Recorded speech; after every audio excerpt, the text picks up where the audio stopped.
నిండు వందనాలు తెలియజేస్తూ ఉన్నాను.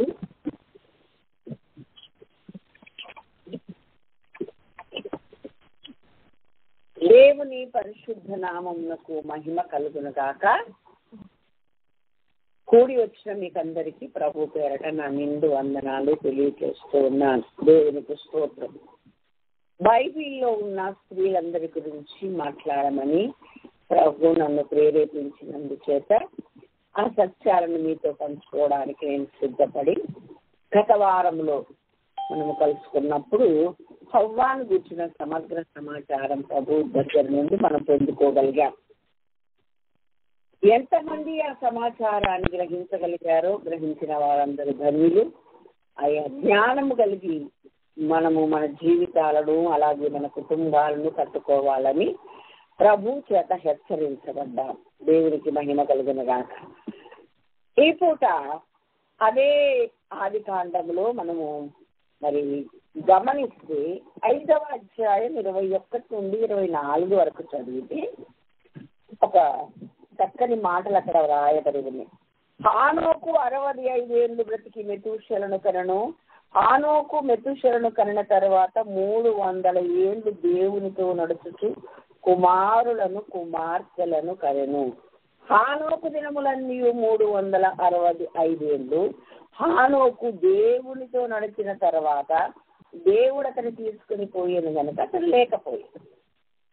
ఏమండి, ఇక్కడ చాలా మంది హానోకు గురించి మాట్లాడే వాళ్ళు చాలా మంది ఉన్నారు, కానీ ఈ హానోకు 65 ఏళ్ళు తన మట్టికే తన కొరకు, అంటే దేవుణ్ణి ఎరగకుండా బ్రతికి, దేవుని గురించి తెలుసుకోకుండా బ్రతికి 65 ఏళ్ల వయస్సులో దేవుని గురించి క్షుణ్ణంగా తెలుసుకోగలిగాడు, పూర్తిగా ఎరగగలిగాడు. ఎప్పుడైతే దేవుని గురించి చక్కగా వివరంగా తెలుసుకోగలిగాడో ఆ రోజు నుండి దేవునితో నడవడం మొదలుపెట్టాడు. వాక్యం ఏం చెప్తుంది? 1 రోజా 2 రోజుల 300 రోజులు, 360 రోజులని ఇక్కడ రాయబడింది అతని బ్రతుకు దినములు. అయితే దేవునితో నడిచిన ఎన్ని రోజులు? 300 ఏళ్ళు. అతని జీవిత కాలములో బహు తక్కువ సమయము దేవుడు లేకుండా ఉన్నాడు, ఎక్కువ సమయము దేవునితో గడిపాడు. దేవుడి స్తోత్రం. దేవుడు అతనితో నడిచినంత కాలం నడిచి అతడు దేవుడు తీసుకెళ్ళిన తర్వాత అతడు లేకపోయాను అని రాయబడి. దేవుడు అతను తీసుకొని వెళ్ళాను కనుక అతను లేకపోయాను అన్నాడు. చూడండి, 300 ఏళ్ళు నడవగలిగాడు అని అంటే అసలు ఎంత ఆలోచిస్తే మనము ఎంత పీరియడ్ దేవునితో గడపడం మొదలు పెట్టాడు అని అంటే ఎట్లా సాధ్యం? అయితే ఆమోసు గ్రంథము 3:3 ఒక మాట ఉంటుంది, సమ్మతింపకుండా 2 కూడి నడుపురా అని ఉంటుంది. అంటే దేవుడితో అన్ని ఏళ్ళు నడవగలిగాడంటే దేవుడు చెప్పే మాట, దేవుడు సెలవిచ్చిన ప్రతి ఆజ్ఞ, దేవుడు విధించిన ప్రతి కట్టడ, దేవుడు విధించిన ప్రతి ఆజ్ఞ అన్నిటికీ ఒబే అయ్యాడు హానోకు. అలా ఒబే అవ్వకపోతే దేవుడితో అన్ని సంవత్సరాలు నడవలేదు. ఓకే, అదే సమయంలో హానోకు యొక్క విధానము, అతని మర్యాద, అతడు లోబడే విధానము, అతడు ప్రభు మాటను అంగీకరించే విధానము, స్వీకరించే విధానము, అతడు దేవుడికి భయపడే విధానము, ఆ ఆజ్ఞలు కట్టడలు గైకొనే విధానము దేవుడికి నచ్చింది. అందుకే సమ్మతింపకుండా 2 కూడి నడుపురా. 2 మాట ఒకరికొకరు నచ్చకపోతే, ఒకవేళ నచ్చకుండా ఇవాళ కాకపోతే రేపు మారుతాడు, ఇవాళ కాకపోతే రేపు మారుతాడని అనుకుంటే గనక కొంతకాలం ప్రయాణం సాగుతుంది చూద్దాం అనుకుంటే. అది 300 years సాగడం అనేది అసాధ్యం కదా. అలాగే ఒకవేళ దేవుడు చా అని వదిలేసాడా 300 years తర్వాత? అది కూడా లేదు. నడవడం పూర్తయిన తర్వాత దేవుడు అతన్ని తీసుకొని పోయిన కనుక అతను లేకపోయాడు. అంటే పరమును చేరు వరకు, పరలోక రాజ్యం ప్రవేశం వరకు దేవునితోనే నడుస్తూ ఉన్నారు. దేవుని స్తోత్రం. ఏమండి, ఇది స్త్రీల కూటం అయితే మీరు హానోకు గురించి ఎందుకు మాట్లాడుతున్నారు? స్త్రీల గురించి చెప్తామన్నారు, భక్తి కలిగిన స్త్రీల గురించి. మరి ఇప్పుడు అదెందుకు తీసుకొచ్చారు అని అంటే, ఒకంత నేను వెళ్ళబోయే ఆ విషయం చెప్పబోయే ముందు చిన్న మాట చెప్తున్నా. ఇక్కడ పేరు రాయబడని హానోకు భార్య గురించి మీకు జ్ఞాపకం చేయాలని దానికి ముందుగా ఈ విషయాలు మీకు చెప్తున్నా. ఏమంటే అక్కడ ఏమనుంది? హానోకు దేవునితో నడుచుచు 22 300 ఏళ్ళు దేవునితో నడుచుచు కుమారులను కుమార్తెలను కనెను. అంటే అతనికి వివాహమైంది, అతనికి భార్య ఉంది, అతనికి పిల్లలు ఉన్నారు. అర్థమైందిగా? అంటే భార్య పిల్లలు ఉండి ఒక గృహస్థు జీవితాన్ని జీవిస్తూ 300 ఏళ్ళు దేవునితో నడవడం అంటే సామాన్యమైన విషయం కాదు. ఇలా 300 ఏళ్ళు దేవునితో నడిచేటప్పుడు తన ధర్మాలు, తన కర్తవ్యాలు, తన విధి విధానాలు ఆ యొక్క కుటుంబం పట్ల జరిగించి తీరాలి. దేవుడే చెప్తున్నాడు. అలా జరిగించకపోతే వాడు అవిశ్వాసి కన్నా చెడ్డవాడవుతాడు అన్నాడు. మరి అవిశ్వాసులు దేవునితో ఎలా సాంగత్యం చేస్తారు, ఎలా సహవాసం చేస్తారు? చెయ్యరు. అంటే చాలినంత విశ్వాసం ఉంది. అందుకనే విశ్వాసము లేకుండా దేవునికి ఇష్టడయ్యుండుట అసాధ్యం. హానోకు కొనిపోబడక ముందు దేవునికి ఇష్టడయ్యుండెను అని సాక్ష్యం పొందాడంట. అంటే భార్య ఎడల జరిగించాల్సిన ధర్మము, ఆయన విధులను, పిల్లల బాధ్యతలను, పిల్లల పట్ల చూపించాల్సిన ప్రేమను, పిల్లల పట్ల చూపించాల్సిన విధులను, ఇవన్నీ కూడా ఆయన సక్రమంగానే నెరవేరుస్తుంది. మన దేవుడితో కూడా నడిచాడు. సాధ్యమేనా అంటే సాధ్యమే అని హానోకు చూసేశాడు. చాలా మంది భగవత్ నామ స్మరణలో ఉండాలంటే, భగవంతుని ధ్యానంలో ఉండవాలంటే, దేవునితో నడవాలంటే మరి గృహస్థు జీవితంలో ఇది సాధ్యం కాదండి, ఎక్కడికైనా వెళ్ళి సన్యాసం పుచ్చుకొని ఆశ్రమంలో ఉంటే అది సాధ్యం అవుతుందండి అనుకుంటారు చాలా మంది. వేమన ఒక మాట చెప్పాడు, తలలు బోడులైతే తలంపులు బోడులగునా అన్నట్టు. గుండు కొట్టు పిలుచుకున్నంత మాత్రాన తలంపులు బోడులు కాదు. అంటే వాటిని కంట్రోల్లో పెట్టుకోవడం, వాటిని స్వాధీనంలో పెట్టుకోవడం, వాటిని అణచివేయడం అనేది అసాధ్యం. ఆ అసాధ్యమైనది గృహస్థు జీవితంలో ఉన్నా సాధ్యమే అవుతుంది. దేవునితో నడుస్తూ సన్యాసం పుచ్చుకోకుండా కూడా సాధ్యమే అవుతుంది అని మరి హానోకు రుజువు చేశాడు. భక్తులందరూ రుజువు. అంటే 1 రోజు కాదు, 2 రోజులు కాదు, 300 ఏళ్ళు టైం కాగానే ఇప్పుడు దేవుడు పరలోకనుడు దిగొస్తాడు. అమ్మా ఇల్లు జాగ్రత్త, అంటే జాగ్రత్త, నేను వెళ్తున్నాను ప్రభువుని కలుసుకోవడానికి అని చెప్పి 300 ఏళ్ళు భార్యకు ఇంటి బాధ్యతలు అవన్నీ తను చేయాల్సింది చేస్తున్నాడు. తను అప్పగించే పనులు చేస్తున్నాడు. ఇప్పుడు జబరి శాస్త్రి సేవకు వెళ్తాడండి, వారం అంతా వెళ్ళిపోతాడు. ఇంట్లో అమ్మ ఇది అది అది ఇది చూడండి నా కోడలు చేస్తుంది, ఆయన భార్య చేస్తుంది. అలాగా ఎవరైతే దానిని సక్రమంగా నిర్వర్తిస్తూ ఉన్నారో ఆ జాబితాలోకి వచ్చేస్తుంది హానోకు భార్య. ఈమె పూర్తి సహకారము లేనిది ఈ విధంగా గృహస్థు జీవితము గడుపుతూ కూడా దేవునితో నడవడం అనేది అసాధ్యము. భార్య పిల్లల సహకారం ఎంతో ఉంటే తప్ప హానోకు 300 ఏళ్ళు దేవునితో నడవలేడు. అందుకనే పేరు రాయబడని హానోకు భార్యను ఇక్కడ మనము జ్ఞాపకం చేసుకుంటాం. అందుకనే ఇక్కడ వ్రాయబడి ఉంది, మరి మీరు ప్రార్థనకు అవకాశం ఉన్నట్లు సమ్మతి చొప్పుననే విడిగా ఉండండి. ఒకరి పర్మిషన్ ఒకరు తీసుకోండి. ఏమండి నేను ప్రేయర్లో ఉంటాను, నన్ను డిస్టర్బ్ చేయొద్దు అని ఆయన పర్మిషన్తో ప్రేయర్లో ఉండాలి. అమ్మాయి నేను ప్రేయర్లో ఉంటాను, లేకపోతే నేను మీటింగ్కి వెళ్తున్నాను, లేకపోతే నేను పలానా చోటికి వెళ్తున్నానని మనము సమ్మతి అడిగే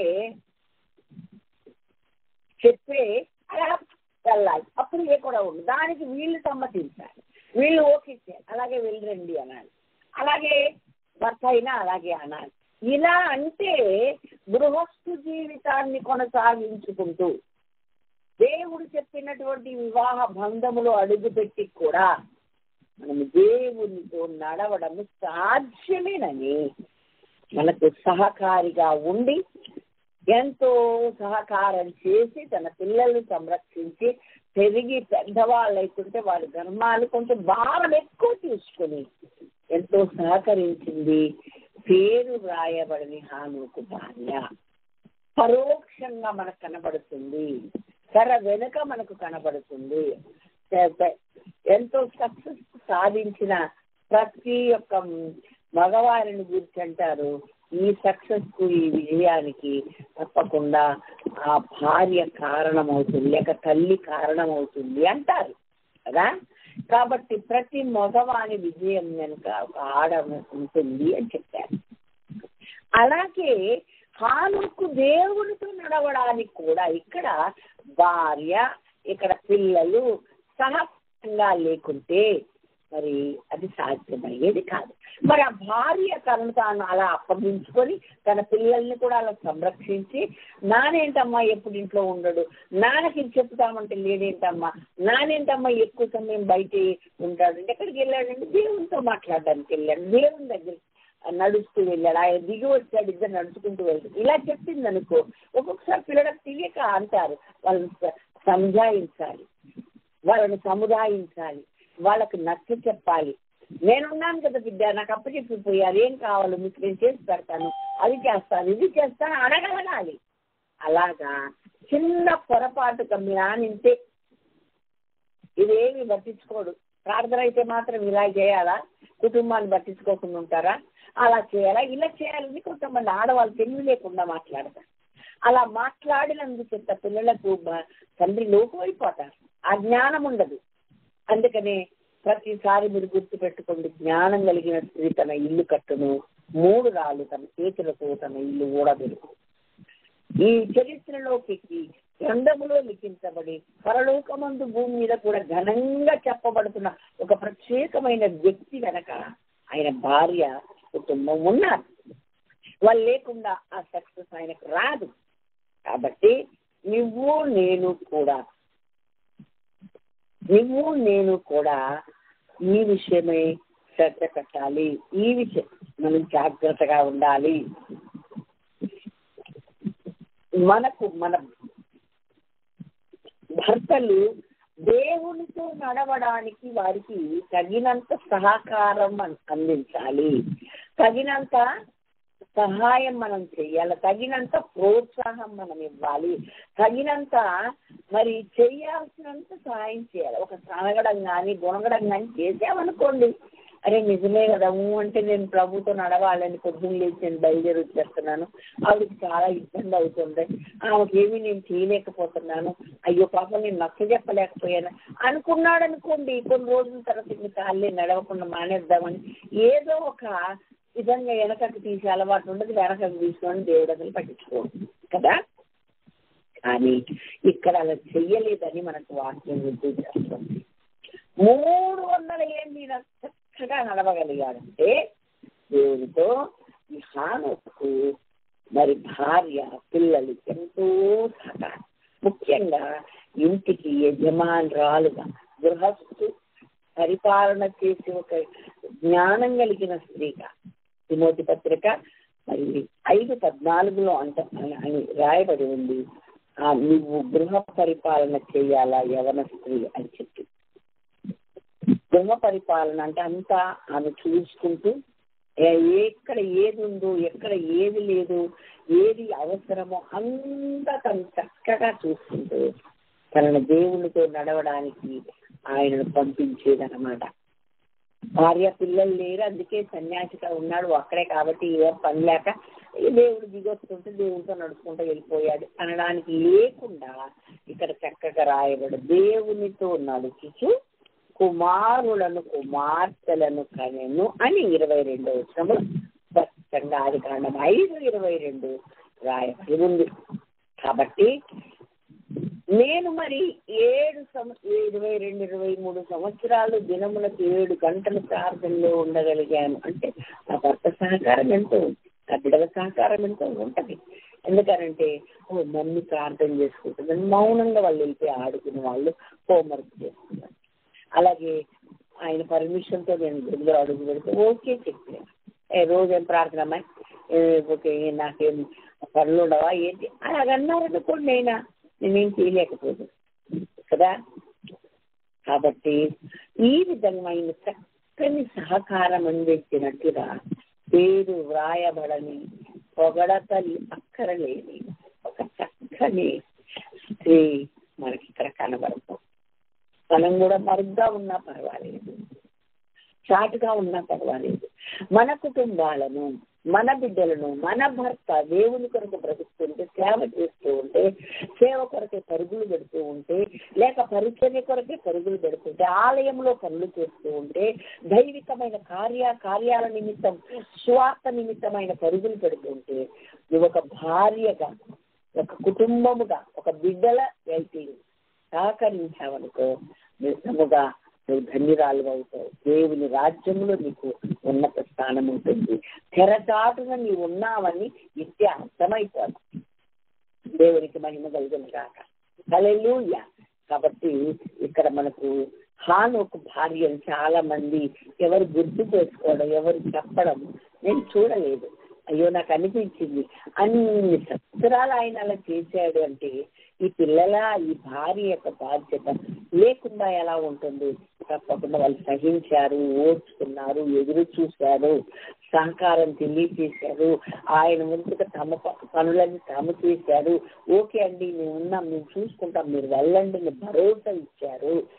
ఎంత సహించారు, ఆ ఆప్షన్స్ లో వాళ్ళు ఓర్చుకున్నారు, తనగలేదు, గుణకలేదు, సమ్మతి తెలిపారు కనుకనే ఆయన కూడా మరి దేవునితో చక్కగా ఏ వెనకబాటు లేకుండా, ఏ వెసులుబాటు లేకుండా చక్కగా దేవునితో నడవడానికి ఒక్క క్షణం కూడా ఆలస్యం చేయకుండా 300 ఏళ్ళు నడిచి శభాష్ అనిపించుకొని ఇజ్రాయేలు పోదామని దేవుడు ఆయన తీసుకొని పోయే వరకు ఏమన్నా రాయబడి ఉంది, అతడు కొనిపోబడక ముందుకు దేవునికి ఇష్టమైందని సాక్ష్యం పొందాను అన్నాడు. అట్లా సాక్ష్యం పొందాలంటే కూడా మరి ఇక్కడ వీళ్ళ సహకారం ఉంది అని మనకు అర్థమవుతుంది.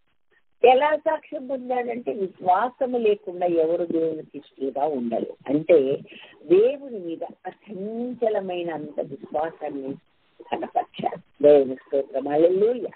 కాబట్టి హానోకు గురించి చిన్న మాటలు నేను గుర్తు చేశాను. హానోకు భార్య తప్పకుండా, హానోకు పిల్లలు కూడా తప్పకుండా వాళ్ళు సహకరించి ఆ భార్య ముఖ్యంగా పిల్లలను నేను చూసుకుంటానన్నది. పిల్లలకు నాన్న ఆప్షన్ లేదని నేను చేసి పెడతాను, నాకు చెప్పండి వస్తారు మళ్ళీ సాయంత్రం ఏం చెప్తుందో ఎలా చెప్తుందో, కానీ పిల్లలు మాట్లాడకుండా భక్తిగా మరి పట్టించుకోకుండా ఉన్న పిల్లలు ఎంతోమంది రోడ్ల మీద తిరుగుతారు. తండ్రి మీద కోపంతో ఆమె ఏం పట్టించుకోదు, ఆమె పని ఏదో చేసుకుంటారు, ఆమె సీరియల్ లేదు ఆమె చూసుకుంటారు, ఆమె షాపింగ్ ఆమె చేసుకుంటారు, పిల్లల్ని పట్టించుకోరు. ఏంటి మీ నాన్నకే పట్టింది నన్ను ఏం చేయమంటాం అంటారు. అలాంటప్పుడు పిల్లలు రోడ్ల మీద బ్రష్లు అయిపోయి నాశనమై చాతాంశం చెరలోకి వెళ్ళిపోతారు. అట్లా కాదు, అక్కడ లేదు. చక్కగా చక్కని పిల్లల సంతానం ఉన్నట్లుగానే గ్రంథం మనకు నేర్పిస్తుంది. కాబట్టి ఎంత బాధ్యత కలిగిన ఈ తల్లి పేరు కోరుకోలేదు, తెరచాటునే ఉండి తనకు భర్తకు తెరచాటు సహకారం అందించినట్లుగా తద్వారానే హానోకు చేయగలిగాడని. హానో గొప్ప అంత ఉంటే నువ్వేంటి వాళ్ళని తీసుకొచ్చి మధ్యలో పెడుతున్నావని నన్ను ఎవరేమనక్కర్లేదు. ఎందుకు అనంటే అది వాళ్ళ కుటుంబము ఉండగా ఆయన 300 ఏళ్ళు నడిచాడు అనంటే వీళ్ళ సహకారం లేకుండా జరగదు అని ఆ సత్యాన్ని మనం బాగా గ్రహించాల్సిన అవసరం ఎంతైనా ఉంది అని దేవుని వాక్యం ద్వారా మనం నేర్చుకుంటున్నాం. ఇక్కడ మరొక స్త్రీని మనం వెంటనే 6వ అధ్యాయంలో మనకు కనపడుతుంది. ఆమె పేరు నోవహు భార్య. ఇక్కడ కూడా ఆమెకు ఎక్కడ తనకు ఏం పేరు పెట్టాడు, దేవుడు పెట్టాడు, ఆధార్ పెట్టాడు, భర్త పెట్టాడు, లేదా తల్లిదండ్రులు పెట్టారు, కానీ పేరు మాత్రం ఇక్కడ రాయబడలేదు. ఈమె సహకారం కూడా ఎంతో ఉంది అని ఈ అధ్యాయం అంతా చదివితే మనకు అర్థమవుతుంది. చూడండి, ఇక్కడ మనం ఒక నోవహు కూడా దేవునితో నడిచినవాడు, నోవహు దేవుని కృపను పొందినవాడు. నోవహు ఆదికాండము 6వ అధ్యాయం 8వ వచనంలో ఉంటది. నోవహు యెహోవా కృప పొందినవాడాయను, యెహోవా దృష్టి అందు కృప పొందినవాడాయను అన్నాడు. 9వ వచనములో నోవహు నిందారహితుడు నీతిపరుడైనాడు, తన తరములో నిందారహితుడై ఉన్నాడు. తరములోనే ఒక ప్రత్యేకమైన వ్యక్తిగా ఉన్నాడు. ఆ తర్వాత ఆయన గురించి ఇంకొక మాట ఏమని రాయబడింది, ఈయన కూడా దేవునితో నడిచినవాడు. దేవునికి స్తోత్రం. నోవహు దేవునితో కూడా నడిచినవాడు. సరే, ఇక్కడ హానోకు దినముల్లో ఉన్న దినముల కంటే భిన్నమైన దినములు ఇక్కడ కనబడుతున్నది కనుక ఇక్కడ ఏమని గురించి ఇంకా ప్రత్యేకంగా మనం చెప్పుకోవచ్చు. ఏంటది అని అంటే, భూలోకమంతా దేవుని సన్నిధిని చెడిపోయి ఉండగా మరి నోవహు కుటుంబం మాత్రమే దేవుని యందు భయభక్తులు కలిగి ఉండడం ఈ 6వ అధ్యాయంలో మనం చాలా సార్లు విన్నాము, నేర్చుకున్నాము. చూడండి, భూలోకము దేవుని సన్నిధి చెడిపోయి ఉండేను, భూలోకం బలత్కారం ఉండేను. దేవుడు భూలోకమును చూసినప్పుడు అది చెడిపోయింది. భూమి మీద సమస్త శరీరులు తమ మార్గమును చెరిపేసుకుని ఉండేది. నోవహు కుటుంబం మాత్రం ప్రత్యేకమైన వారుగా దేవునికి లోబడి భయపడిన వారుగా బ్రతుకుతున్నట్లుగా ఇక్కడ మనకు అర్థమవుతుంది. ఎంతో మంది దైవజనులు ఈ సత్యాలు మనకు నేర్పించుంటారు. ఇక్కడ మనం గమనించాల్సిందంటే, ఇక్కడ కూడా నోవహు భార్య పేరు రాయబడలేదు. పిల్లల పేర్లు రాశారు కానీ నోవహు భార్య పేరు పిల్లల పేర్లు షేము, హాము, యాఫేతు అని రాసి పెట్టారు. ఓకే, మరి ఇక్కడ భార్య పేరు రాయబడలేదు. ఆమె పెద్ద ఎన్నిక లేని ఆమెలాగా మనం అనుకో అవసరం లేదు. ఎందుకంటే దేవుడు నోవహుకు మరింత పెద్ద పనిని అప్పగించాడు. ఏం పని అది?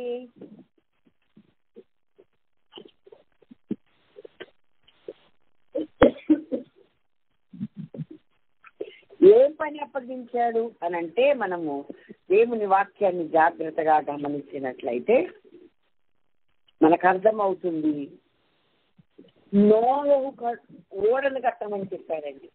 మనకు తెలిసిన సంగతి, నోవహు ఓడను కట్టమని చెప్పితే మనమేమి గ్రహించాలి?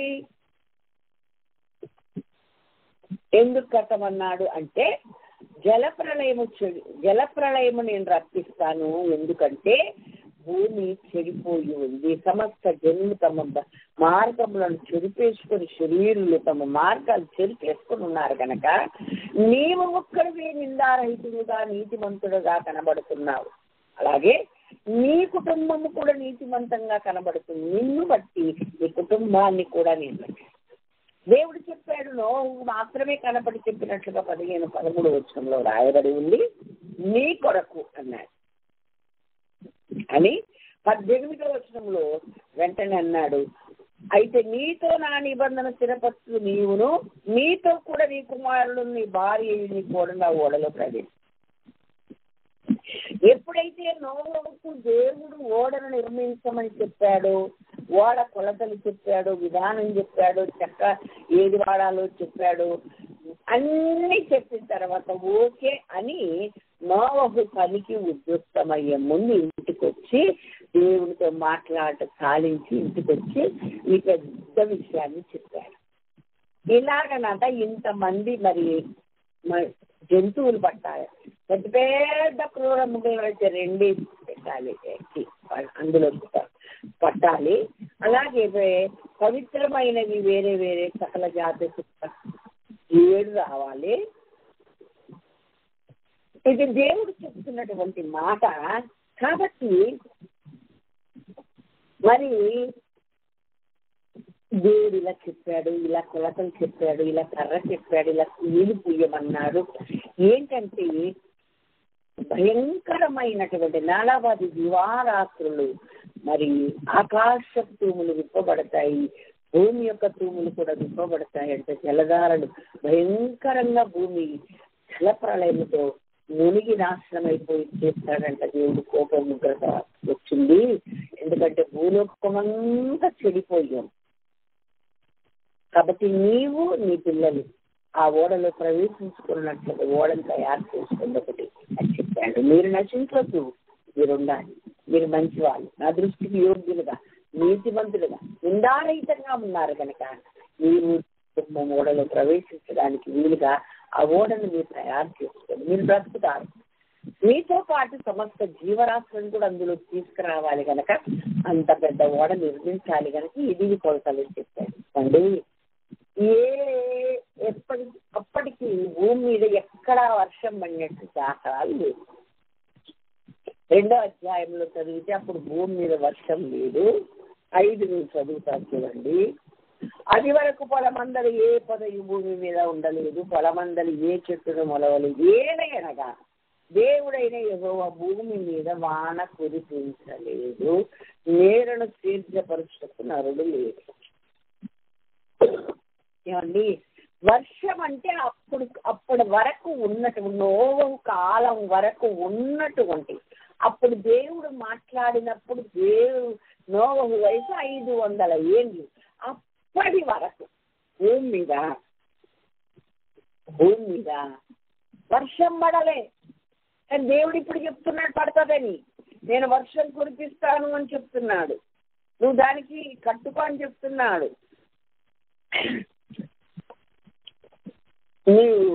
నేను 40 దివారాత్రులు మరి భయంకరమైన ప్రళయాన్ని రప్పిస్తాను గనుక నువ్వు కట్టుకో అని చెప్పాను. హల్లెలూయా హల్లెలూయా అని చెప్పితే అప్పటి వరకు భూమి మీద వర్షం కురవలేదు. ఎట్లా కురుతుందో తెలియదు, అసలు ఏంటో ఏం తెలియదు. అలాంటిదప్పుడు కూడా దేవుడు చెప్పారు కాబట్టి నమ్మేశాడు, ఓకే చెప్పేశాడు. ఆ కొలతలన్నీ ఆ విధానం అంతా రాసేస్తున్నాడు. ఇక కట్టడం ప్రారంభం. ఈ విషయం ఇంటికెళ్ళి చెప్పాడు. ఇంటికెళ్ళి చెప్తే ఏమన్నా పేచి పెట్టినట్లు కానీ వ్యతిరేకించినట్లు కానీ నువ్వు బలేవుడు అయ్యా మాటలా అంత ఓడ కట్టాలంటే ఎంత శ్రమ, ఎంత కష్టం, ఎంత డబ్బు, ఎంత ఏంటి, అసలు ఏమి చూడవయ్యా, అన్ని ఒప్పుకొని వచ్చేస్తావా, దేవుడు చెప్పగానే ఓకే చేసేసావా. ఈనాడు మాట్లాడే మహా మేధావుల తల్లులు భార్యలు 3 మంది ఉన్నారు. దేవుడు చెప్పిన మాట ఏ మాటకు నోవు వేరే మాటలు చెప్పలేదు, సాకులు చెప్పలేదు. ఓకే అయ్యాడు, ఓకే చెప్పేశాడు. 2వ వచనం ఆరాధ్యంలో నోవహు అలాగే చేశాను, యెహోవా ఆజ్ఞాపించేది యావత్తు చేశాను అని ఉంది. అంటే ఒక్క మాట కూడా మీరకుండా, ఒక్క మాట కూడా విడిచిపెట్టకుండా, ఏ కొలతలని చెప్పాడు అదే కొలతలు, ఏ కర్ర అని చెప్పాడు అదే కర్ర, ఎన్ని గుమ్మాలో ఎన్ని కిటికీలో ఎన్ని చెప్పాడు అన్నే పెట్టి, ఎంత వెడల్పు ఎంత పొడుగు ఎంత ఎత్తు చేయమన్నాడు అన్నీ అలాగే. తన జ్ఞానం కానీ తన తెలివి కానీ తన ఆలోచన కానీ ఏ మాత్రం ఆ ఓడ నిర్మాణంలో నోవహు పెట్టలేదు. ఏ విషయం ఇంటికొచ్చి తన భార్యకు తన పిల్లలకు చెప్పితే వాళ్ళేం చేశారండి, వెంటనే ఒబే అయ్యాను. ఎందుకంటే ఆ ఒక్క నోవహు చేత అది కట్టడం సాధ్యం అవ్వదు. కాబట్టి ఆ ఓడ నిర్మాణం పూర్తయ్యే వరకు కూడా ఈ భార్య పిల్లలు ఇంకా కొత్తగా అప్పుడే జతయ్యారు 3 కోడళ్ళు, మొత్తం 8 మంది కలిసి అంత పెద్ద ఓడను నిర్మించారు. నోవహు నిర్మించిన ఓడ అంటారే కానీ నోవహు కుటుంబం కట్టిన ఓడ అని ఎవరు అన్నారు. ఓకే, కుటుంబం అందులో ప్రవేశించింది అంటారు కదా. కాబట్టి ఎంతగా వీళ్ళు సహకరిస్తే, ఎంత సహకారం వీళ్ళు ఆయనకు దొరికితే, ఎంతగా వీళ్ళు పని చేస్తే ఆ ఓడ నిర్మాణం పూర్తవుతుందో మనమందరము గ్రహించాల్సి ఉంది. దేవునికి మహిమ కలుగునుగా. హల్లెలూయా. కాబట్టి మనము ఇక్కడ మన అందరికీ ప్రపంచమంతటికి మరి కనబడుతున్నటువంటి ఒక భార్య మనకు కనబడుతుంది. అక్కడ హానోకు దగ్గర అయితే ఆ నీ భార్య నీ పిల్లలని దేవుడు ఏమి ఆ పేరు ఊసి ఎత్తినట్టుగా లేదు.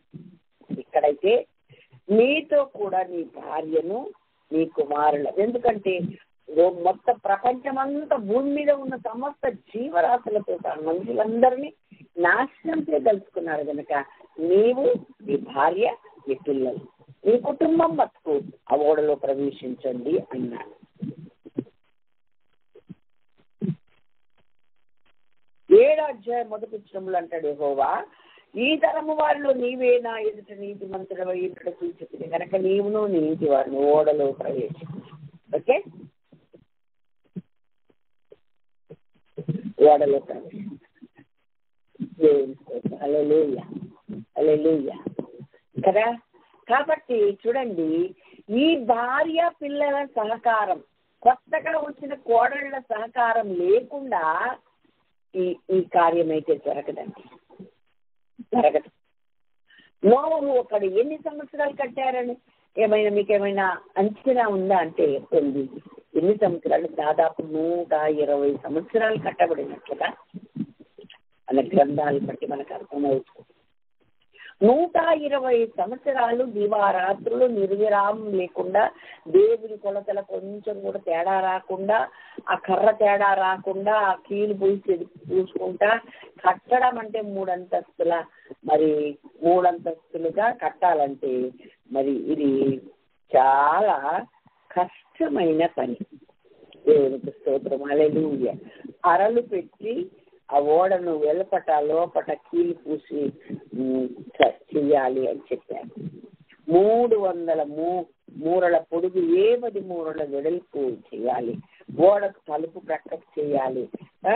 క్రింది అంతస్తు, 2వ అంతస్తు, 3వ అంతస్తు గలదాని కాదని చేయాలని స్పష్టంగా దేవుడు చెప్పాడండి.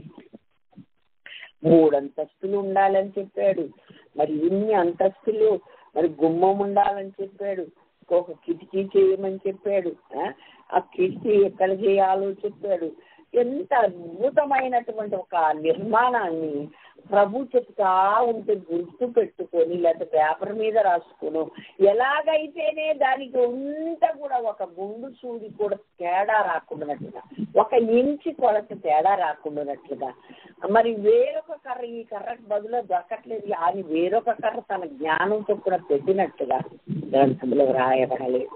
నోవహు అంత జాగ్రత్తగా అన్ని పనులు ముగించడానికి అతను ఒక్కడే కాదు, అతని కుటుంబం కూడా ఎంతో సహకారి అందజేసిందని దేవుని వాక్యం ద్వారా మనం నేర్చుకుంటున్నాం.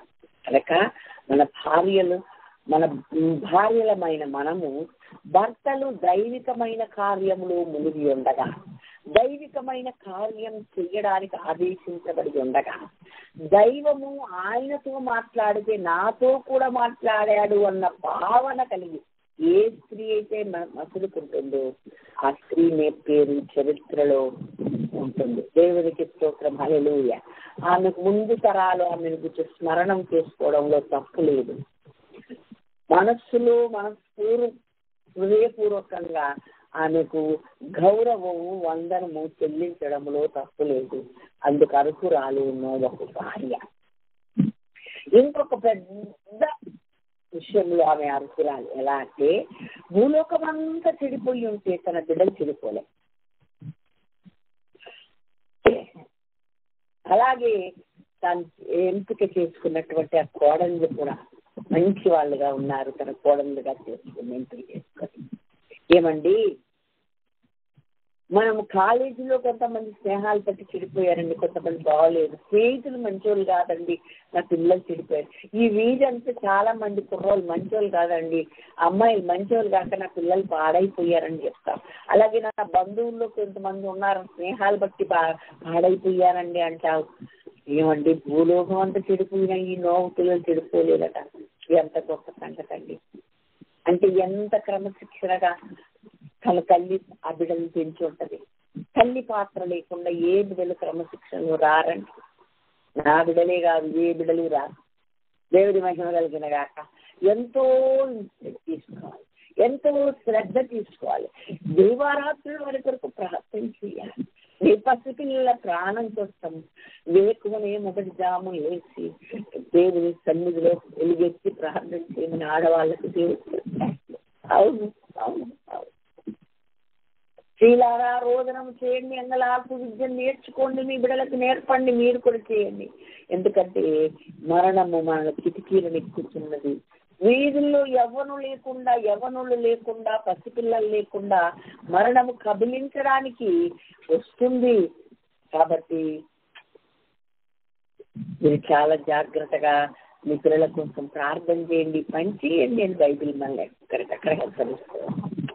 కాబట్టి నోవు భార్య మనకు మాదిరి అయిన చక్కని తల్లి, చక్కని స్త్రీ, చక్కని భార్య.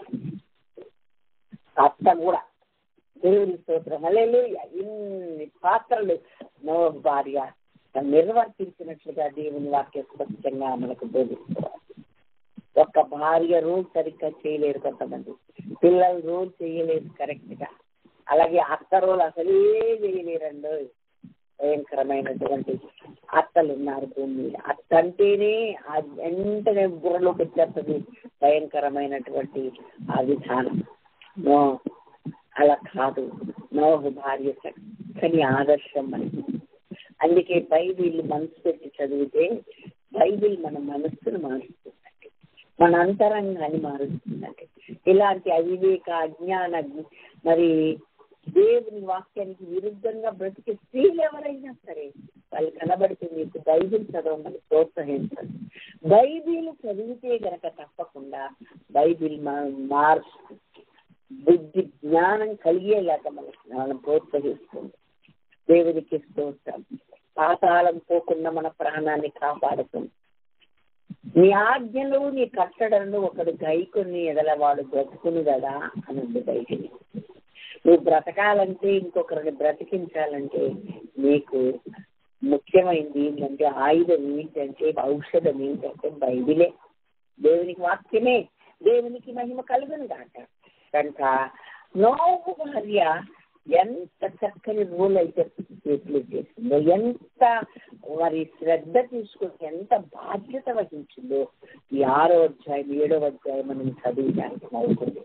భూలోకం అంతా చెడిపోయి ఉన్న ఆమె పిల్లలు మాత్రం చెడిపోకుండా చాలా జాగ్రత్తగా కాపాడుకోగలిగింది. దేవుని స్తోత్రం. హల్లెలూయా. నోవహు మరి పిల్లలు కుటుంబము కూడా నోవుతో దేవుడు మాట్లాడితే తమతోనే మాట్లాడినట్లుగా సహకరించింది. పిల్లలు కదండి, అమ్మ ఎప్పుడమ్మా ఇంకా ఎప్పుడు చూసిన పొద్దున్న లేచి ఓడనిర్మాణం, ఇంకో పని లేదు మాకు, నాన్నగారు పిలుస్తున్నారు అని అది ఇదని అంటే ఎంతో నచ్చ చెప్పి ఎంతో బుద్ధగిచ్చి వాళ్ళకి అన్ని తయారు చేసి ఎందు టైం పెట్టి నన్ను అట్లా అనొద్దు. దేవుడు చెప్పిన మాటను మన డాడీ నెరవేర్చడానికి సిద్ధపడుతూ ఉండగా, ఉద్రిక్తులు అవుతుండగా మనం సహకారం చేస్తే ఎవరు చేస్తారు? అపహాస్యం చేస్తున్నారు బయట నిలబడి. అసలు నువ్వు ఎప్పుడైనా వర్షం రావడం చూసావా? నీవు ఎప్పుడైనా వర్షం భూమి మీద పడ్డం చూసావా? ఏమయ్యా దేవుడు చెప్పాడంట, నువ్వు నమ్మ, నీకు తెలియలేదా, నీకు జ్ఞానం లేదా? అట్లా మాట్లాడిన అపహాసకులు ఉన్నారు, ఉండకుండా ఉండరు. ఎందుకనంటే వాళ్ళు అలాంటి వాళ్ళు అయితే అందరూ అలాంటి వాళ్ళలాగానే వాళ్ళు హేళన చేసి చికాగా మాట్లాడతారు. వాళ్ళందరి మాటలకు సమాధానం చెప్పాడో లేదో మనకు తెలియదు, కానీ మౌనంగా ఆ దేవుని పనిని చేయడం మొదలు పెడితే నోవహు తన కుమారులు అన్ని అందిస్తూ ఎంతో సహకారం చేస్తూ ఓడ పూర్తి ఇవ్వడానికి వాళ్ళ సహకారం ఎంతో కనబడుతుంది మనకు. దేవునికి స్తోత్రం. హల్లెలూయా. ఇదంతా చేయడానికి ఎవరు వెనక నుండి నడిపిస్తున్నారంటే నోవహు భార్యే. ఆటోమేటిక్ మనకు అర్థమవుతుంది.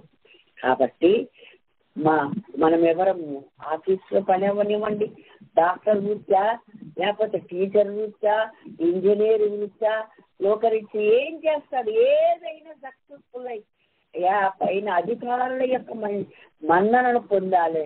తను చక్కగా తన దినముల డ్యూటీ చేయగలగాలి. అదే సమయంలో దేవుని యందు భయము భక్తి కలిగి ఇటు దైవ సన్నిధికి అటు లోకంలో పనిచేసిన ఆ పనికి అన్నిటా మెప్పు పొందాలంటే ఇంటి వారి యొక్క మరి సపోర్ట్ ఎంతో అవసరమని అర్థమవుతుంది. ఇంకా దేవుల్లో నడవడం అంటే, దైవ సేవ చేయడం అంటే ఇంటి వారి సహకారం లేకుండా అసాధ్యమని వాక్యం. ఎందుకంటే ఈ సాతానుగాడు ఎప్పటికప్పుడు చెడగొట్టడానికే చూస్తాడు తప్ప మరి ఎప్పుడు మంచి చేయడు కదా వాడు. అలాంటప్పుడు చెడగొట్టకుండానట్లుగా మీ సహకారము ఎప్పుడైతే ఒక మరి ప్రాకారములాగా వాళ్ళ చుట్టూ ఉంటుందో, ఒక వెన్ను దన్నుగా మరి కుటుంబం ఉంటుందో, భార్య ఉంటుందో, అసలు ఆ దుష్టుడి యొక్క పన్నాగ ఎప్పటికీ చల్లం. యేసు ప్రభును ఒకటి సిలువకు అప్పగించారు. 12 మంది ఒక అవతలికి పోబట్టే కదండి. అందుకనే కాదనుకోండి, దేవుడే తను తాను అప్పగించుకున్నాడు అని ఒకటి కారణం అయ్యాడు కదా. 12 మందిలో 12 మంది శిష్యులు అందరూ దేవుడితో ఉంటే వాడు అక్కడికి వెళ్ళాల్సిన అవసరం ఏం కదా. అలా కనుక నోవహు కుటుంబంలో ఎవడైనా ఆ అపహాస్యం చేస్తున్న వాళ్ళ లిస్టులో చేరిపోతే, ఆ గుంపులో చేరిపోతే చాలా కష్టమయ్యేదేమో. కానీ ఎవ్వరు అలా లేరు. అలా లేకుండా కాకుండా తల్లిగా తను సంరక్షించగలిగింది, తల్లిగా తను చిన్నప్పటి నుండి భక్తులు పెంచగలిగింది. లోకమంతా నాశనం అయిపోతుంది నాన్న, మనకు ఆ పద్ధతిలోకి మనకు ఒక దేవుడు ఉన్నాడు, మనకు ఒక దైవం ఉంది, మనం ప్రత్యేకం నాన్న. మనం ఆ విధానములో మన పితరుల కాడ నుండి దేవుడు మాట్లాడుకుంటూ వస్తున్నాడు నాన్న, వద్దు మనం అలా చేయొద్దు. మన పితరుడైన హానోకు దేవునితో 300 ఏళ్ళు నడిచాడు బిడ్డ. మనం కూడా దేవుడు చెప్పినట్టు చెయ్యాలి. దేవుని మాటలు మనం అంగీకరించాలి, నెరవేర్చాలి. ఇదిగో లోకమంతా నాశనం అయిపోతున్నా మనల్ని ప్రేమించి ఒక ఓడను కట్టుకోమన్నాడు. అలాగే మనతో పాటు మన భూమి మీద జీవరాశులు లేకుండా ఉండకూడదు కనుక వాటి కోసం కూడా పట్టునంతగా వాటికి మేత, ధాన్యము, గింజలు, మనకు సరిపడ ఆహారం ఇన్ని సమకూర్చుకోవాలి కదా నాన్న. అందుకే ఇంత పెద్ద ఓడ కట్టమన్నాడు నాన్న. మనం అందరం సహకరించి డాడీ వల్ల ఒక్కడి వల్ల అవ్వదు అని ఎంతో నచ్చ చెప్పి ప్రోత్సహించి తను కూడా ఇన్వాల్వ్ అయ్యి చేయడం మూలాననే కుటుంబం సహకారంతోనే అంత పెద్ద ఓడను నిర్మించగలిగారు అని వాక్యం ద్వారా మనము నేర్చుకుంటున్నాం. కనుక మన బిడ్డలకు మనం ఏం నేర్పిస్తున్నాం, మన బిడ్డలను మనం ఎట్లా ప్రోత్సహిస్తున్నాం, సేవ కొరకు, పరిచర్య కొరకు, సంఘ విస్తరణ కొరకు, సంఘ అభివృద్ధి కొరకు. ఒకవేళ దైవజనుల పిల్లలు కూడా సహకరించని భయంకరమైన దుర్దినాల్లో మనం బతుకుతున్నాం. అలా కాకుండా చాలా మందికి ఆ సంగతి పట్టదు. ఆయన పిలిచాడు, ఆయన చేసుకుంటున్నాడండి అన్నట్టుగా ఉంటుంది. ఈయనకేం పట్టదు ఇట్లా. ఏమ్మా అంటే ఏమో దరిగే సమాధానం కనుక నోవహు కూడా ఇక్కడ మనం మెచ్చుకోవాలి. దేవుడు చెప్పిన ప్రతి మాటను ఇంట్లో తెచ్చి చెప్పాడు. హానోకు దేవుడితో మాట్లాడి ఏం చెప్తున్నాడు, ఇంట్లో చెప్తున్నాడు. దయచేసి మనం ఇంట్లో పంచుకోవడం మర్చిపోవాలి. మన భావాలు, మన ప్రార్థన విధానం, మన జీవితం, మనం దేవుడిని ఎట్లా ప్రార్థిస్తున్నాం, ఏం అడుగుతున్నాం, దేవుడు మనకి ఏమంటుంది, ఏం చెప్తున్నాడు, ఇది మనం ఇంటి వాళ్ళలో పంచుకోవాలి. దేవుడు మనతో మాట్లాడే ప్రతి మాట, ఉదయకాలం ఆ రాత్రి దర్శనంలో దేవుడు మాట్లాడా, స్వప్నముల ద్వారా మాట్లాడా, ఉదయకాలం ప్రార్థనలో పంచుకోవాలి. నీ మనసులో నువ్వే పెట్టుకొని మరి ఏదో బుక్లో రాసుకొని ఉండకూడదు. అది మంచి పద్ధతి కాదు. అలా లేరు కనుకనే భక్తులు అయ్యారు వాళ్ళు. అలా లేరు కనుకనే తమ కుటుంబాలను దేవుడి మార్గంలో ఇన్నిసార్లు దేవుడు మా మమ్మీతో మాట్లాడుతుంటే, మా డాడీతో మాట్లాడుతుంటే మరి మేమెట్లా మరి దేవుడికి దూరంగా ఉంటాం? దేవుడు మాతో కూడా మాట్లాడితే బాగుండని చిన్ననాటి నుండి వాళ్ళ యొక్క మనసులో బీజం పడిపోతుంది. కాబట్టి మనతో మాట్లాడుతున్న మాటలను మన బిడ్డలకి ఏ విధంగా అన్వయించి వాళ్ళు కూడా అనుసరించేలాగా భార్య చేయగలిగింది. ఒకవేళ నువ్వు చెప్పలేకపోతే నువ్వు భార్యకి చెప్తాడు కదా, భార్య పిల్లలకు వాళ్ళతో పంచుకోవాలి. యెహోవా యందు భయభక్తులు గలవారు దేవుడి కార్యాల గురించి, దేవుడి మాటల గురించి ఒకరితో ఒకరు మాట్లాడుకుంటుంటేనట దేవుడంట చెవియొగ్గి ఆలకించి తన సముఖమందున్న గ్రంథంలో రాసి పెడతాడట. ఎంత సంతోషకరమైన విషయం. అంటే మనం ఏం మాట్లాడుకుంటున్నాం, ఏం సంభాషించుకుంటున్నాం? నలుగురు బిడ్డ తల్లి నలుగురు కూర్చొని ఇంట్లో ఉంటే ఏం చేస్తున్నారు? ఊరు ముచ్చట్లు చెప్పుకుంటారా, సినిమా ముచ్చట్లు చెప్పుకుంటారా, సీరియల్ ముచ్చట్లు చెప్పుకుంటారా, దరిద్రం అంతా చెప్పుకుంటారా, లేకపోతే దేవుడి గురించి చెప్పుకుంటారా?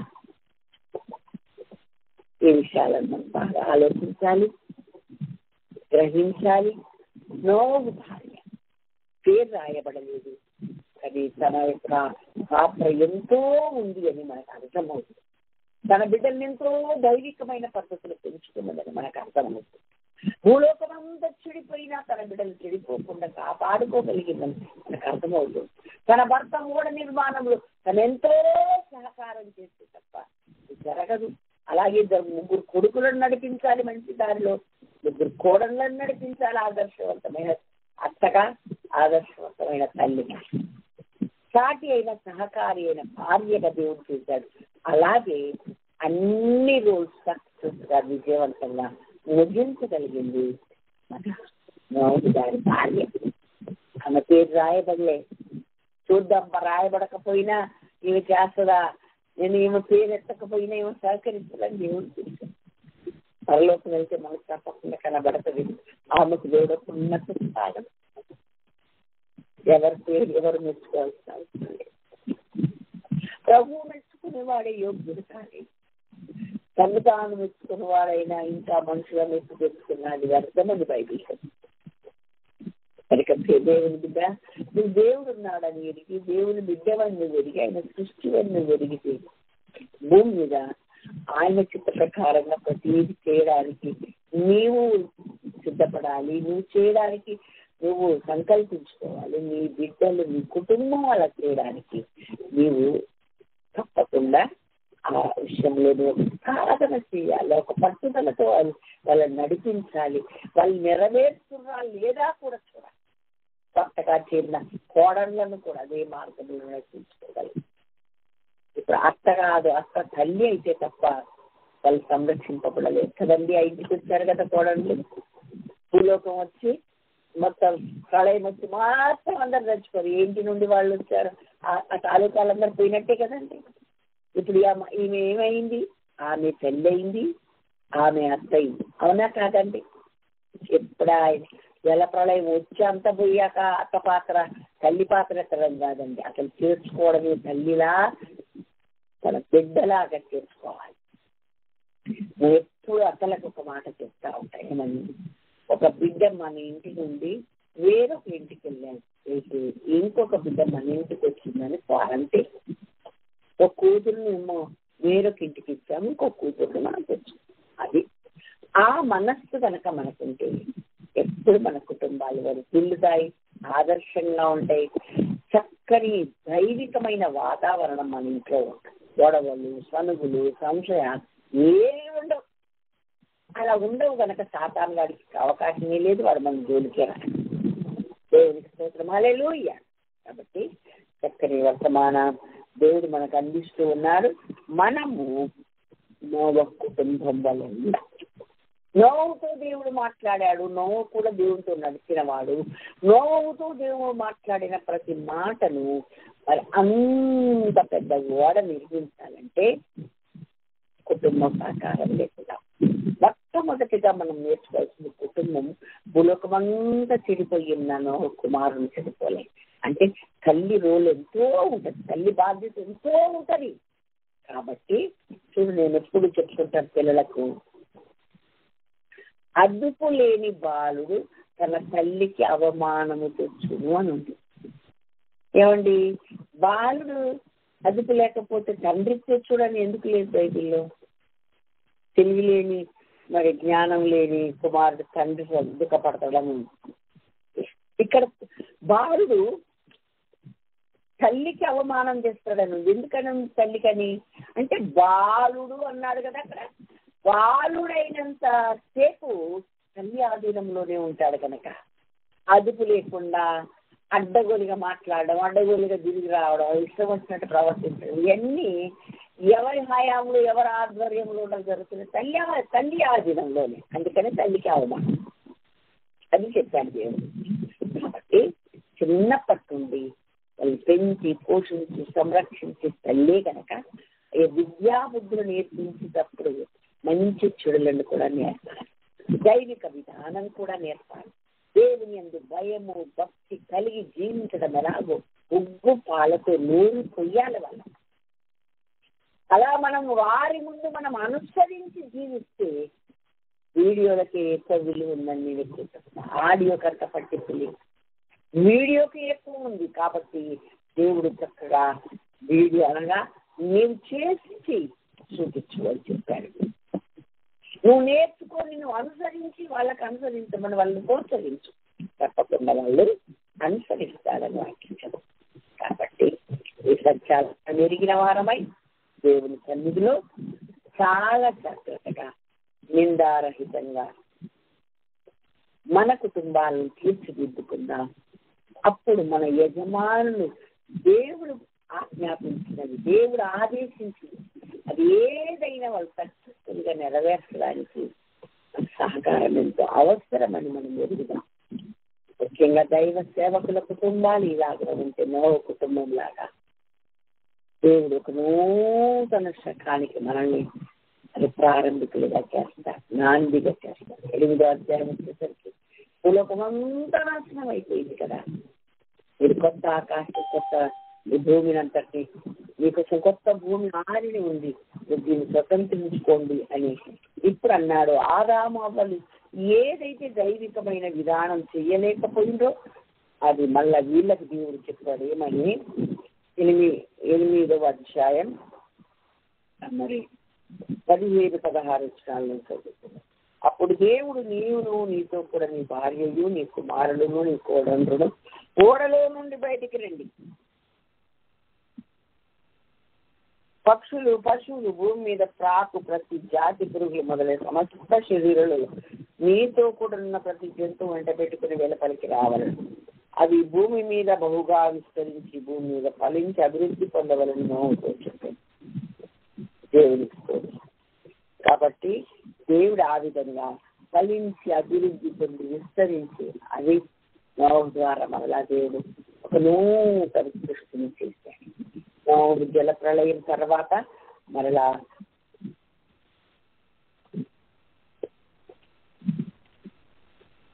ఇక్కడ కుమారులను కన్నట్లుగా జల ప్రళయం తర్వాత వారికి కుమారుడు పుట్టిది. చూసారా? అంటే ఓడలో ఉన్నంతసేపు శుద్ధారాధన తప్ప ఇంకో జాత ఏమీ లేదు అన్నట్టు మనకు అర్థం లేదు. మహిమ కలిగిన గాక. ఓడ నిర్మించారు అంతసేపు 120 సంవత్సరాలు అదే పని. మళ్ళీ దాదాపుగా ఎన్ని రోజుల కండి నీళ్ళు ఇంకిపోయినాయి మనం చదివినట్లయితే మొత్తము నీళ్లు భూమి మీద నుండి మరి తగ్గిపోవడానికి 601వ సంవత్సరం మొదటి నెల తొలి దినము అన్ని రోజులు అంటే దాదాపు 10 నెలలు 11 నెలల పైన నీళ్ళు ఉన్నాయి. అన్ని రోజులు బయటకు వచ్చే వరకు కూడా దేవుని స్థుతించుకుంటూ దేవుని ఆరాధించుకుంటూ దేవుని ఘనపరుస్తూ గడిపారు. భూమి మీదకి ఎప్పుడైతే వచ్చారు అప్పుడు మళ్ళా వారి కుటుంబ జీవితం గృహస్థ జీవితం ప్రారంభించి కుమారులను కుమార్తెలు కడగడం మొదలుపెట్టారు. ఎంత చక్కని దైవికమైన కుటుంబమో మనం అర్థం చేసుకోవాలి. ఎంత చక్కని ఈ కుటుంబం ఇలా వెలుగొందడానికి దేవుడు ఈ కుటుంబాన్ని ఈ విధంగా ఆశీర్వదించడానికి వీడి కొరకు ఒక ఓడను చూసుకుని అందులో మీరు వెళ్ళండి అనడానికి అది కారణము నోవు చేస్తే అంతకాలంలో ఎక్కువగానే పిల్లల బాధ్యతను తీసుకుని భర్త ఎడల ధర్మం కరెక్ట్ జరిపి పిల్లల ఎడల తల్లిగా తన ధర్మాన్ని సక్రంగా ప్రశ్నించి అలాగే తన ఇంటికి వచ్చిన కోడళ్లకు అత్తగా తన ధర్మాన్ని కరెక్ట్ ప్రవర్తించిన నోవు భార్య ఎంతో గొప్ప రోల్ మరి వేసినట్టుగా మనకు ఇక్కడ వ్రాయబడి ఆమె పాత్ర ఎంతో గొప్పదిగా ఆమె చేయాల్సింది ఎంతో గొప్పదిగా కనబడుతూ ఉంది. వాక్యం చదువుతుంటేనే మనకు అర్థమవుతుంది. కాబట్టి మనమందరము కూడా మన కుటుంబాలు ఏ ఒక్కరు మిగిలిపోకుండా దేవుని రాజ్యం చేరడానికి ఓ స్త్రీ నీదే బాధ్యత. ఓ స్త్రీ నీ భర్తను రక్షించడమో లేదో నీకేం తెలియను. జ్ఞానం కలిగిన స్త్రీ అయితే తన కుటుంబానికి పాలన చేయాలి, ఇల్లు కట్టుకోవాలి. అది రాయండి. దేవుడికి మహిమ కల పిల్లలకు మంచి ఉపదేశం చేయనదై ఉండవద్దు, దైవభక్తి సాధన చేసేదై ఉంటుంది అన్నారు. ఎన్నెన్నో విషయాలు దేవుడు వీళ్ళను చూసి మాట్లాడినట్టు గ్రంథంలో మనం నేర్చుకుంటున్నాం. అవన్నీ కూడా వంట పట్టించుకుంది, ఆ దైవికమైన జ్ఞానాన్ని పొందుతుంది. ధర్మశాస్త్రం లేకుండా దేవుని దృష్టిలో నీతివంతులుగా, వీరిద్దరు నిందారహితులుగా నీతివంతులుగా బ్రతికారు. దేవుని రాజ్యం మహిమ కొరకు వాళ్ళు నిలబడ్డారు. దేవుని యొక్క ఆజ్ఞ మేరకు వాళ్ళు కట్టమన్న ఓడను నిర్మించారు, వాళ్ళు అందులో ప్రవేశించారు. భూలోకం అంతా నాశనమైంది. మళ్ళీ వీళ్ళ ద్వారా నూతన సృష్టి మీద ప్రారంభమైంది. అంటే గొప్ప కార్యానికి నాందిగా వారి ఇక్కడ పరోక్షంగా తెరచాటన మనకు కనబడుతుంది. గ్రహింపు కలిగి మనం కూడా పేరుకు గొప్పకు పొగడతలకు ఏమీ చూడకుండా మన బాధ్యతను వాక్య ప్రకారంగా సక్రంగా నెరవేర్చి పిల్లల ఎడల, భర్త ఎడల, అలాగే కోడళ్ళ ఎడల, అలాగే ఏ విధంగా దేవునికి మహిమ రావాలో ఆ విధంగా మనం ఉంటూ భూమి మీద ధన్యులమవుదాం. దేవుని నామ మహిమ కొరకు బ్రతుకుదాం. దేవుని రాజ్యమును కట్టుటలో మనం ఉంటూ మనం కృషి చేద్దాం. అట్టి దైవికమైనటువంటి ఆ జ్ఞానము, దైవికమైన ఆశీర్వాదం మనం పొందుకుందాం. దేవుడి అట్టి కృపను మనందరికీ అనుగ్రహించును కాక. దేవుడి వాక్యమును దీవించును కాక. ఆమేన్. హల్లెలూయా.